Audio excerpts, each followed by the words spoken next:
Welcome everyone to a casted game of Age of Empires 4! And today, spawning on the west side of the map, playing in blue, we have got Divine DFP playing as the Order of the Dragon, and his opponent in the southeast playing in purple.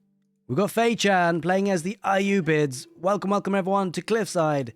That is your map for today for the Sultan's Ascent DLC preview. And boy oh boy has it been a treat to showcase these civilizations and these maps. In fact, let's talk about the maps. We often talk about civilizations first, but I just want to pay attention to the map because it's very different. You've got the cliffs, of course, the map is called Cliffside. But more importantly, everything is kind of geared towards attacking in the middle. Like, everything is like, you gotta focus on the middle in this game, especially in the early to mid game as well. And, you've got the gold veins to challenge over. You've got the relics, the sacred sites, all in the central plane. Now, you'll be fine in the early game, in terms of like the first 10 minutes, 15 minutes or so, because you do have 2 gold veins at home, but they're only 4,000 on these guys. So you've got to be careful that you don't give up too much map control in this game, especially in the center area. Now, wood is also kind of a situation.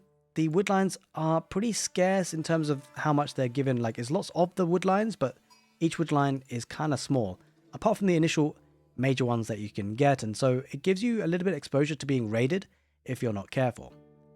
Let's talk about that because the dragon villagers for the Order of the Dragon, you got to be careful. You got to be very protective of these guys. The Order of the Dragon, they don't do anything in half measures at all. These guys are powerful, but with great power comes great responsibility, and the dragon villagers, they got to keep themselves alive because whilst they do have 65 HP, they really do form each villager a big bedrock of the civilization's eco. The economy can be devastated if the villager count drops. And the reason for that is each villager has a 25% quicker resource gathering bonus. And so, losing one of these guys is a big hit. Also, they do build 20% faster. Now, to compensate for this, they are more expensive. And they do take longer to train from the town center, costing 60 food rather than your usual 50. And 24 seconds to train rather than your usual 20. So you can imagine each one lost, it's a big deal. On the other side of the things though, the ayyubids, they do things pretty standard in terms of villager. Yeah, it's the usual 50 food cost to them. Unfortunately, they don't get fresh foodstuffs, which is the technology that the Abbasid dynasty do get. So they don't get that little cheap discount technology for their villagers. Makes things a little bit different. Now, speaking of different, the House of Wisdom, whilst it looks the same, it is pretty different. You do still have the 4 wings to choose from: the economic wing, the military wing, the culture wing, and the trade wing. But something very different. You get 2 choices for each wing. As you can see, Fei-chan going for the bazaar wing to get to the feudal age, giving her some favourable trades when she gets there. But the other alternative could have been advisors. Now bear in mind that once you do train, or once you do choose one of the upgrades from each wing, you can no longer get the other in the game. So she's not going to be able to get advisors, I'm afraid, to get to the castle age, for instance. Another thing to talk about is the scalability, or the kind of, the difference. It's not just about what you choose, it's also about when you choose it. So if we take the economic wing, for example, you can see here growth. Upon completion would grant you 3 villages and the orchards gain additional 50 food. That is if she was using it to get to the feudal age. However, now that she's going for the trade wing, if you decide to take this tech growth into the castle age, she will actually get 8 villages and 100 food. So it's not just about what you choose, but also when you choose it. The other little bit of difference, I would say, with the House of Wisdom, which does make the economy scale a little bit nicely here, a little bit more smoother for the ayyubids over the Abbasid dynasty, is the House of Wisdom Golden Age. That is the Golden Age for the Abbasid dynasty on the left side. On the right side, that's what it is for the ayyubids. You can see there's more tiers. It's a little bit more, each tier is a little bit easier to get in terms of the difference between them, at least in the earlier tiers. And it does mean the bonuses are a little bit more broken down though. So the Abbasid dynasty get that 15% village gathering rate for 15%, for the first tier rather, whereas the ayyubids only get 10%. So I feel like the ayyubids in many ways do feel the pinch of a weaker economy versus the Abbasid dynasty, especially when you factor in the Abbasid dynasty do get fresh foodstuffs as an option as well. But the nice thing is that she can potentially now actually use the trade wing bazaar tech that she got to get extra villagers, to get traders, to get Bedouin swordsmen, to get Bedouin skirmishers, to trade in for stone, trade in for wood, trade in for food.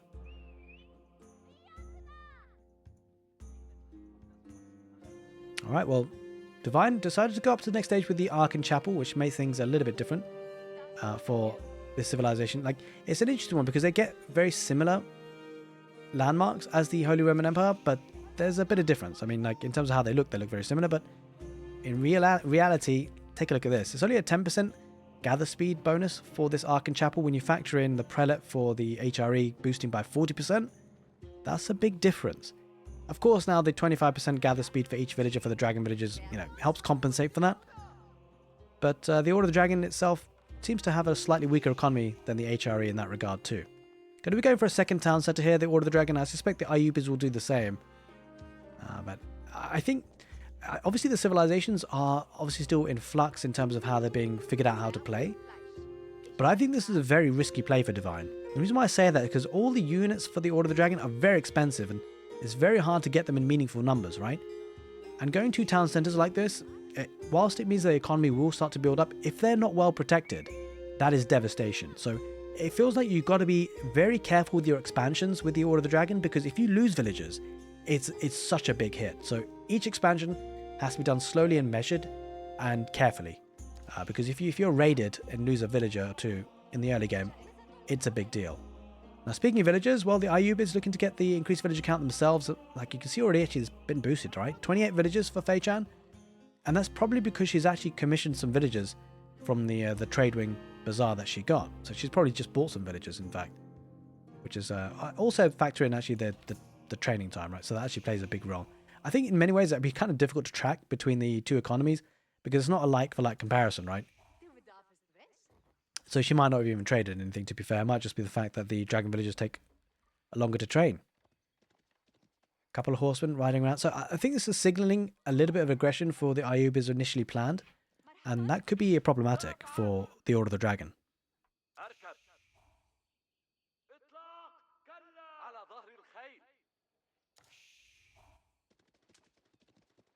Just pushing in some deer to make sure that's as efficient as it possibly can be.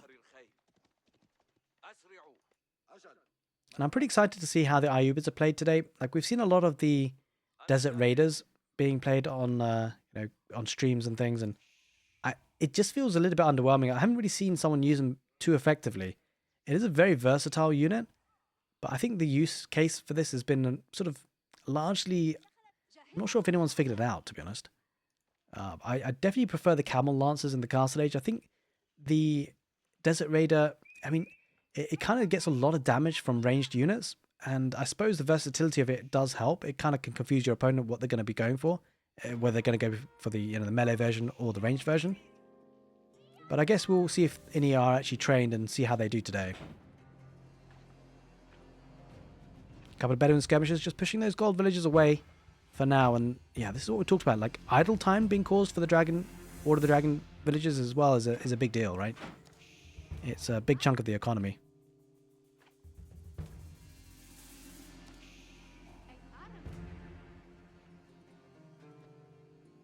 All right, well, the Ayyub is now going out to berries and also that deer pack.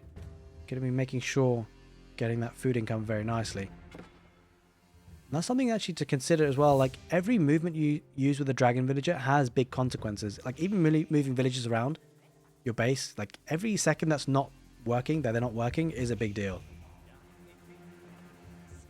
So I think build order efficiency is actually going to be really important for the Order of the Dragon. Getting that wheelbarrow. Speaking of which, that will help in that regard, moving the villagers. Wheelbarrow will be increasing that movement speed of the villagers. Now, a pretty slow start. Obviously, 10 minutes on the clock, but things will heat up soon, especially when the two town centers start to fund the military. As you can see, there's a lot of military production builders here for Fei Chan. 3 stables and an archery range. And starting to wall up as well. A bit of an engagement in the middle. There is a gilded horseman going to be focusing on the skirmisher. The skirmisher does go down, and I don't know, it feels like that's a fight that Divine could take. Decides to back off in the end, and you can see how strong these guys are. 250 health, 15 spear damage coming out of these guys, but just bear in mind that these guys are very expensive. 200 food, 40 wood. I think it's 27 seconds to train. Let's double check that actually. Yeah, it is 27 seconds to train. Now, you might be wondering as well with the Order of the Dragon units, you think they're so strong. Well, what about the super late game? Like, surely it's a bit overpowered, right? Like, imagine having a 50 to 60 odd horsemen and they're gilded. it would be pretty difficult to stop, right? But one thing you have to bear in mind to balance that, a lot of these units do have more than one population capacity they take. It's actually taking 2 here for the horsemen. Bit of an engagement in the middle, just scouting really. So certainly that factors in the balance for the civilization. The horsemen are going to be diving in right now, and I think he decides to backing off for now. What I would say, by the way, guys, take a look at the skins. They're looking so good. The armor for the Order of the Dragon. I think it's something that's done so well for the Sultan's Ascent DLC, that the visuals. Lots of things have been upgraded, by the way, so we might see it later on. I don't know if the siege will be an issue, but the Manjanek, which is a Mangonel equivalent for the ayyubids, they actually have an incendiary attack, and it's so good to see. Not only that, the Cairo Siphon for the Byzantines, the fire-breathing battering rams, basically, is absolutely incredible. And even things like boiling oil is super strong in the way it looks. It's just kind of, even the kind of glow around the land that the boiling oil lands on, it just changes the whole experience. Anyway, speaking about the experience, because Fei Chan's going to be experiencing the power of the Burgh of Palace for the Order of the Dragon. It's similar to the HRE, but different in some ways. So the Burgh of the Palace, or the Burgh Palace, or what people like to call it, for the HRE actually gives you a 400% production speed, which is kind of insane in many ways, as long as you can kind of, keep up with the production in terms of funding those units. As you can see there for the HRE, but for the Order of the Dragon, this Burgh of Palace is a little bit different. It only actually increases the production speed by 30%, but the big but is that it reduces the cost of those units by 30%. And I think that's a big deal because, I mean, like, if you think about it, these units cost so much, right? That if you're going to try and maintain 400% production speed increase, it's not going to happen, right? It's just wasted production speed, or, build power, if you will. And so that reduction in cost is actually really helpful. That 30% is really nice for this civilization.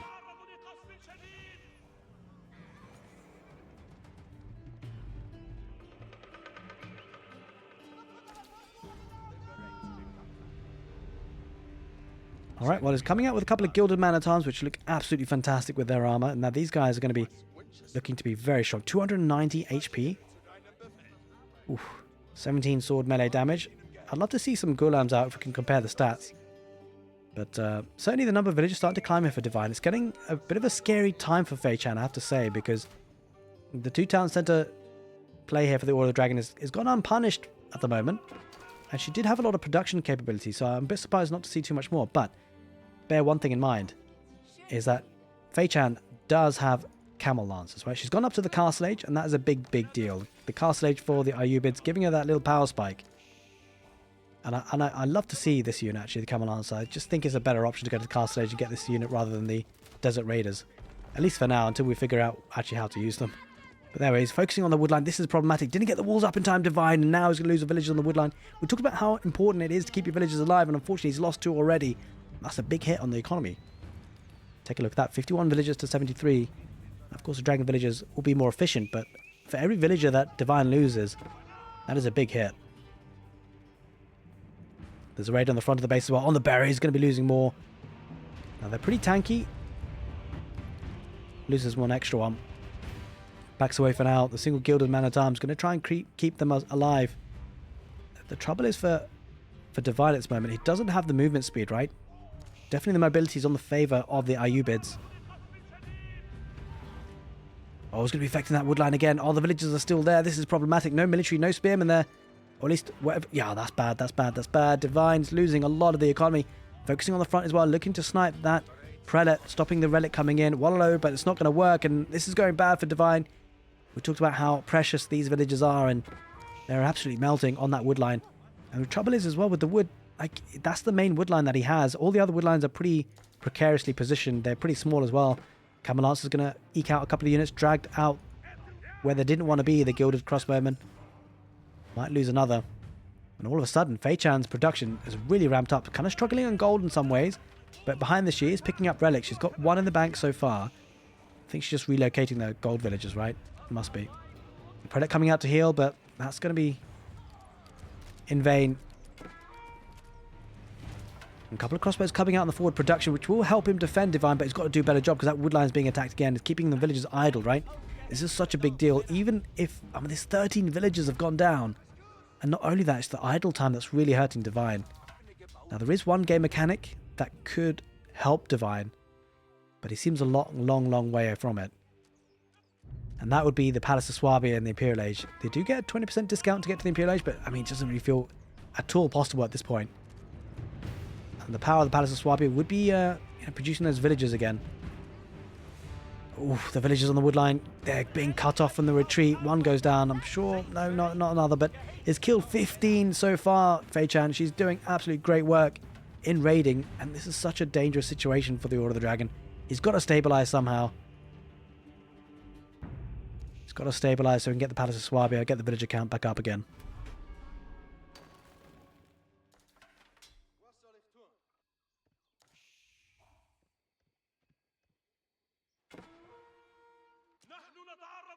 Villagers on the gold vein are being attacked. Tried to garrison inside the outpost, but there's just too many to go and fit in that outpost.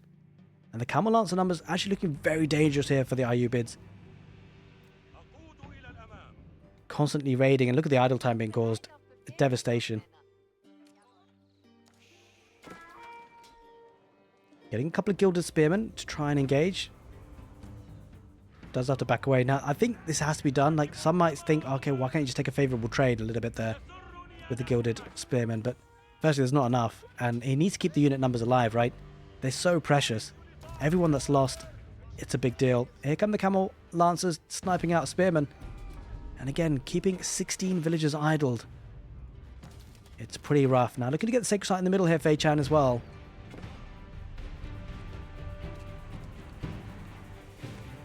Picking up that relic, sneaking it out. The dervish stealing the relic from the noses of the Order of the Dragon, bringing that home. A nice unit for the ayyubids, I've got to say. Has that mass heal ability. And heals 50% faster as well with the relic in possession. Does lose a couple of Camel Lancers there. Oh, big numbers of dead bodies, I've got to say. Military numbers starting to build up now, though. The Belgrave Palace came at the right time. I think the fact that he's getting the 30% discount of the unit cost and also the speed increase is actually really helping him stabilize a little bit. But he's got to get the palisade walls up. He has got the palisade walls up in the beginning so he can breathe again. The wood line needs to be protected. And he's going to have a very hard farming transition. Okay, so he's going to be a bit in trouble for the next 10-15 minutes. He's got to defend, right? He's got to make sure he stays alive. Otherwise, it could be problematic. Now, the good thing for him is he does have this central choke point. Walling up in the north does cut off a lot of the angles of attack for Fei-chan, but she could technically come in from the east here. That's a lot of the economy exposed. Looks like she's being targeted in the middle, though. I would love to see some siege coming out on the field for either player, really. I think, obviously, Fei-chan's probably going to be more better placed to do that. But having killed 17 villagers already, Fei-chan definitely in a good spot in this game. But all is not lost. I think we have seen some great comebacks with the Order of the Dragon and the Palace of Swabia. So the Palace of Swabia for the Order of the Dragon is exactly the same as it is for the HRE. Now, if you think about it, like power-wise, it actually means that the Palace of Swabia is stronger for the Order of the Dragon because obviously you get more of a discount in total cost of your villagers and also a greater reduction in training time of the villagers, considering it takes longer to train a villager, a dragon villager, and it costs more for them as well to be made.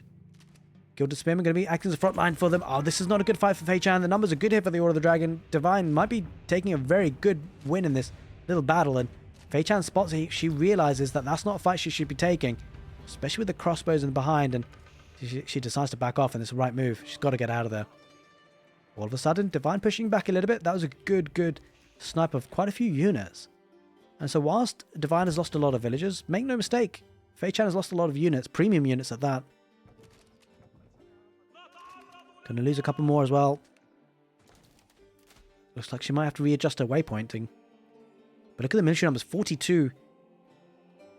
It comes a point in the game where, whilst the economy is probably stronger for Fei-chan, for the next sort of 5 to 10 minutes, there could be a window of opportunity here for the Order of the Dragon to push in and cause some damage. And bear in mind, that we talked about I'm not sure if we mentioned it actually at the beginning of the game, how at the sort of 20-minute mark, this is where things get spicy on this map. Because you can see they're trying to extend their economies, right? They're running out of their initial resources. They have to focus in the middle and get that gold in the middle. Now they're going to contest it, right? So things are going to really start to heat up quickly. A nice outpost with a spring on replacement there for Fei-chan. Keeps her safe for now. Getting steeled. Is that steeled arrow? Yeah, it is steeled arrow for the order. No. It's wait. It's balanced projectiles for the ranged attack. For Divine, Okay, we see the Manjanik coming out for the ayyubids. Now, I love this unit. It's obviously very unique. Has some abilities, and it can actually toggle its attack. So the Manjanik has 2 attacks. Usually your standard one, as you can see there on the right, the swap weapon, the kinetic weapon. And it's got the 12 mangonel siege damage as you usually have, plus 24 against buildings with the 3 burst attack. But you can also switch it to the incendiary attack version, where it gives you 2 incendiary fire damage, but it has a burst attack of 12, which is incredible to see. Hopefully we'll see some of that. But the main thing really is that it does have an increased attack radius, which you just see there right now. It doesn't happen with the incendiary version, but happens on the regular version. This is a... Oh, gotta get out of there. The crossbows, Gilda's crossbows getting absolutely smashed by the mangonels. I mean, he's engaging on the front lines with the man-at-arms, but he might get a Manjanik if he's lucky. Divine doesn't manage to snipe it in the end, I don't think. Oof, okay, the other thing with the overlay still there, you do get siege carpentry as a possible upgrade for the ayyubids. And I think it's a great one because it increases the strength of them massively. Gives them 20 melee armor and fire armor as well. 5+ fire armor for 10 seconds. So it is an activated ability. If you're being pushed, if you're worried that your opponent's going to rush and try and snipe your mangonels, or your Manjanik, I should say, you can activate it. You do have to research it though from the Siege Workshop. Well, Fei Chan smelling blood. She's diving in now. You can see the incendiary versions of the mangonels, or the Manjanik. I've got to get used to saying Manjanik. There's a keep going up just to solidify that central position, and all of a sudden though, that siege added in for the ayyubids is looking good. Getting a forward Siege Workshop though for the Order of the Dragon to get some springles out close onto the map. Got to be careful now. There's even more of a reason not to lose his position here for Divine. Not only has he got the Siege Workshop, but he's got Barracks and the Burgrave Palace all there. So losing that production capability would be devastating. So she's going to invest in a couple of springles herself, and might see some fireworks coming in soon.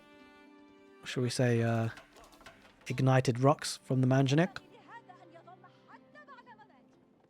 Alright, does deploy, fires off. And I think at this point actually, because she's firing at buildings, might be good just to switch over to the other version, but the threat of it and the animations is just looking good. Holy moly. And I think generally the thing that's kind of worrying about the Manjanik is that generally against mangonels you tend to go for spread formation against them if you're trying to limit the damage you take. I'm not so sure how much that will work against the Manjanik or when it's on its incendiary version here. Because you can see it actually covers quite a wide area, right? So even spread damage might be, spread formation might not be as effective. I can't wait to see some shots though. Hopefully it happens. I'm sure Divine won't want that to happen, but it is what it is. Taking some gold. You can see that contestation, right? It's really important to make sure he has that secure gold. He's struggling to get... I think that's his main source of gold, actually. And Fei Chan should possibly see that. Let's take a look. She does see it. And that could be a focus for attack there. Ooh, we see the Tower of the Sultan. A great unit for the ayyubids. I'm very happy to see this one. This guy, by the way, does 600 ram siege damage. So I think generally a town center, second town center has 2,400 HP. Or 2,500, sorry.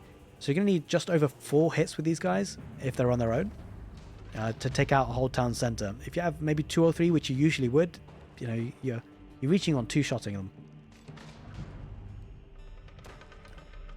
Manjanik deploying on that Siege Workshop. But take a look at these guys. Absolutely beautiful. And I think this is what's done really well. The Sultan's Ascent DLC, these kind of new additions, abilities, slight tweakings of things to keep things fresh. I think is a really nice way to have done things, because, you know, developing 6 brand new civilizations is tough. So going for the variant civilization options was a nice touch. But we see the engagement. Springles engage on them. Or the Manjanik going to try and get on a couple of the Springles that they Order the Dragon, but he's got to be careful. He's going to be losing a lot of units here. Divine trying to get the Man-at-Arms as a front line, but he's got Ghulam's Fei Chan, so she will be tanking a lot of the damage, but a lot of crossbows, gilded crossbows there for the Order of the Dragon, sweeping up the heavy armored units. The Ghulams. Fei Chan's got to be careful. I think she's going to lose a lot of units here. Divine coming in with 72 military. A massive explosion of the Tower of the Sultan goes down. Fei Chan losing so much. The power of the Order of the Dragon displayed here in the middle of the map. You can just see how things spiral out of control. These units are absolutely tanky. And unfortunately for Fei Chan, she's just let Divine get a massive boost in military numbers, and that is going to be hurtful. One thing though, Fei Chan can survive if she survives. That village count is looking good. She does have a strong economy, but she's got to make sure that she doesn't die in the next 10-15 minutes. We talked about how the Order of the Dragon in the next 10-15 minutes could really pack a punch, and it's because of the fact that he's been allowed to build up a force again. And that economy has stabilized, especially with that farming transition. And I wonder what the farming transition is like for Fei Chan. Now, thankfully for her, it's actually pretty good, because now would be the worst time to have to switch into farms. Investing a bit more on Springles. Only one more Manjanik on the field. Here come the trebuchets for Divine, looking to take out those static defenses. And at this point, gold has kind of become an issue, right? So I would love to see both players maybe think about getting some keeps on the external areas of the map. For example, there is 2 gold veins here that can be looked at to be protected. But obviously, a lot of the focus of the fight is in the middle. And this is one of the reasons why I love this map, because it draws the players into fighting in the middle through the the shortest route of attack. Now, the 2 Manjanik are deployed on their standard attack formations on just the regular weapons. There are 3 Manjanik now, and I don't forget the ayyubids can build them on the field, which is a really nice addition touch. But 3 trebuchets. The siege damage coming out for the Order Dragon is looking good. Going to be diving in here potentially. Spearman acting as front line. Fei Chan having nightmares of the early engagement. Does engage this time. Crossbow's going to have to focus on the Ghulams. But we do see the Mangonels or the Manjanik firing off. The Gilded Spearmen doing a great job of holding back the Man-at-Arms for now. Or the Ghulam, I should say. It's going to take some time to get used to these unique names, I've got to say. But take a look at this. The Order Dragon ripping through that front line. Manjanik, though, getting good damage. I would love to see the Incendiary version, considering the spread formation, but it doesn't come out. And, well, she's backing off. You just see how long these units last for the Order of the Dragon. He's starting to push in here, Divine, and all of a sudden down to 7 military, losing a Manjanik cheaply in the south part of that entrance. And this is looking a bit dicey. 5 Springles, they're going to be fighting back. The siege is going to be going down for the Order of the Dragon if he does engage. Doesn't have the numbers. Fei Chan might look to try and take out those trebuchets, because that trebuchet, they're working hard on the keeps. We just see 6 or so, or 7, was that? 8. It was 8. It was 8 Desert Raiders coming out. For Fei Chan, and, well, she's going to start to rebuild again. But she's got to hold on, right? Now's a good time for Divine to really start pushing in. He's got to. Because you just get the feeling that if it delays the game for another 10-15 minutes, the ayyubids will come back with another power spike with their economy. How strong it is. Man-at-Arms coming forward. The crossbows behind them. The army's looking menacing, but I think the threat of the Manjanik is quite devastating. I think what Fei Chan's doing here is actually really important. Is holding on.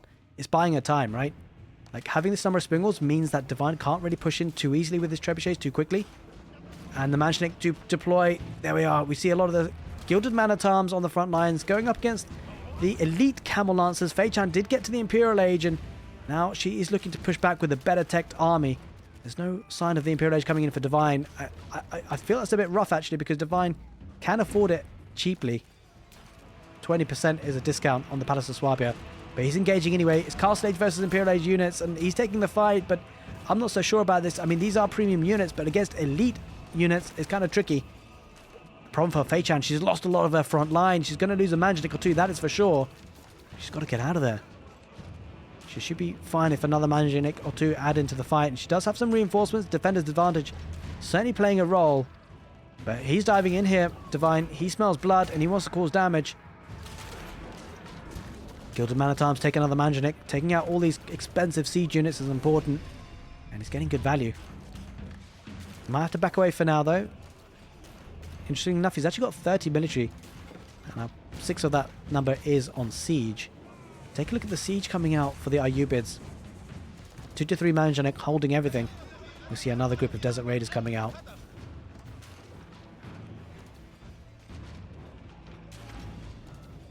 Villagers do sweep out that gold, and I guess in a way the good thing for Divine is he does have a decent gold bank.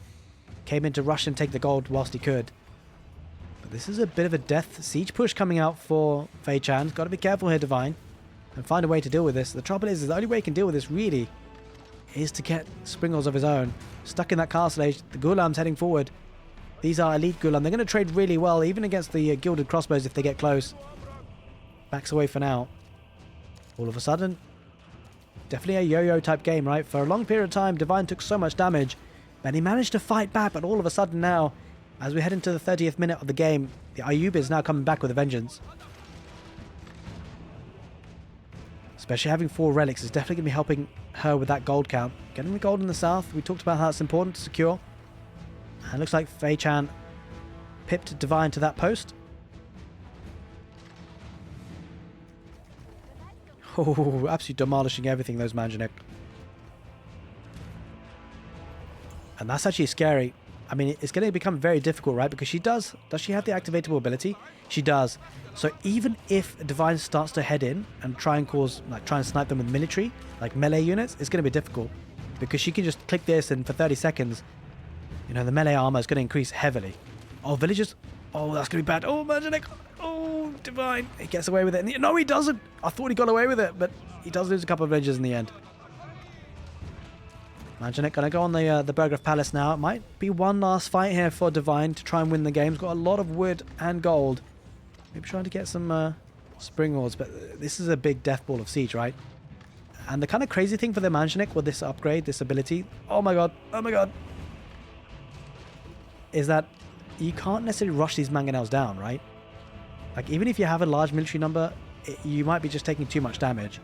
And so the only way to get rid of these Manjanik is to have your own siege, it feels, from a ranged distance. Going to be burning down the Burggraf Palace. And all of a sudden, Divine, he needs to go soon. Does have 76 military, though, versus 29. Now, we say that, 76, but obviously, you've got to factor in these guys do take more population space, right? So it's not necessarily actually those full numbers. The Manjanik deploy, he switched over from the incendiary arrows version of it, the incendiary attack of it. Backs away for now, doesn't want to get too close to get hit, but I wonder if she's going to use the structural reinforcements. The Camel, the Desert Raiders rather, to try and take out as many of the numbers as they possibly can. Divine trying to snipe the siege. Ooh, we see the ability. Yeah, she uses the ability. She senses it. It's always a threat, and she uses the ability at the perfect time because these guys are going to be pretty tanky. Makes them a lot harder to take care of, and with these Gilded Spearmen focusing on the siege, they're being picked apart by the Desert Raiders. And that makes the war efforts just so much harder here for the Order of the Dragon. Manjanik, I think she only lost one or two. She still has a few in the bank to be fighting with. And all of a sudden, that better economy is looking strong here for Fei Chan. She's going to push out, and you just feel like her production capabilities is just so much stronger. Look at the bank of food and wood she has. And gold. All of a sudden, Divine going to try and get a keep. I'm not so sure this goes up. The Manjanik might deploy and take that out. We'll have to see, because Fei Chan does see it. She's got 4 Manjaniks. They're going to move further forward, and she is toggled, I think, on the incendiary version. There it is, on the keep. Massive damage coming out there. Unfortunately, the flames don't actually come at the end of the animation, but that's a shame. In any case. Oh, there's villagers! He's got to get out of there. I mean, they're pretty tanky, but I don't think you can take too many more shots of that. Oh, a lot of them dying on that keep. He's struggling to get the keep up. I don't think it's going to work here. Divine, he has to pull the villagers away, trying to dive in on the siege, but once again, those Ghulams coming in for the rescue, a lot of Springalds, making sure that any anti-siege coming in for the Order Dragon just won't work. The keep goes up, but barely uses emergency repairs straight away, but the Manjanik going to be looking to burn that down, and if the keep goes down, you feel the unit numbers there for Fei Chan looking too good. They're going to ride in and cause all sorts of problems. And the keep, I mean, who needs trebuchets when you got the Manjanik? And there it is, ladies and gentlemen. Divine taps out the Manjanik, stealing the show for the ayyubids on Cliffside. I hope you guys enjoyed the casted game, and if you did, do give the video a thumbs up. More importantly, subscribe to the channel if you'd love to see more Sultan's Ascent DLC content. Take care, and see you next time.